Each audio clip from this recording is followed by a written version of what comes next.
আলাইকুম বন্ধুরা, আমার ব্যক্তিগত একটা বিষয় নিয়ে কথা বললাম, কেউ কিন্তু মন খারাপ করবেন না। 2001 সাল থেকে 5 সাল পর্যন্ত বিয়ে করার জন্য বউ বিচার ছিলাম আমি আর আমার দাদা। এই যে আমাদের গ্রামের দেশে হারিকেল ছিল, হেরিকেল, কেউ কেউ হেরিকেল, কেউ কেউ হারিকেল। এই এক ডাম তেল নষ্ট করছি 3 বছর বউ বিচারা, ভালো বউ বিচারা ভাই না। হত খাডো নাই, সুন্দর ডগ নাই। দাদা আর আমি, আমার জন্য বিয়ে করার জন্য দাদা আমার জন্য বউ বিচার ছিল।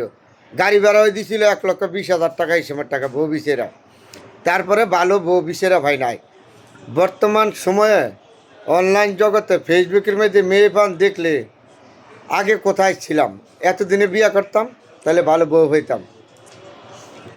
এই টিপটাপের মধ্যে গেলে যেরকম বউ পাওয়া যায়, মেয়ে মানুষ পাওয়া যায়, ফাঁসাওলা, মাথাওলা, দীর্ঘা, লম্বা, খাডো। এতদিনে যদি বিয়ে করতাম তো মনে হয় মেয়ে মানুষ পাইলে বউ হইলাম হইলে ভালো, কিন্তু বয়সটা তো বুড়ো হয়ে গেলে গেলে এই সমস্যা। তাহলে আমি যে কথাগুলি বলেছি কেউ অন্যভাবে নেবেন না, মাইন্ড করবেন না। এটা আমার ব্যক্তিগত একটা বিষয় নিয়ে কথাগুলি বললাম। এখন যে অনলাইনের জগতে যে মেয়ে মানুষ দেখলেই পছন্দ হয়, কারণ এখন ধর বিয়ে করা সম্ভব না, বয়স হয়ে গেছে গা। আর বিয়ে করবো কেমন বলেন তো? ছেলে মেয়ে বড় হয়ে গেছে গা, আবার নাতি নাত করে তো হয়ে যাইব। আর সম্ভব না। তারপরে মনের দুঃখটা প্রকাশ করলাম, কেউ অন্যভাবে নেবেন না।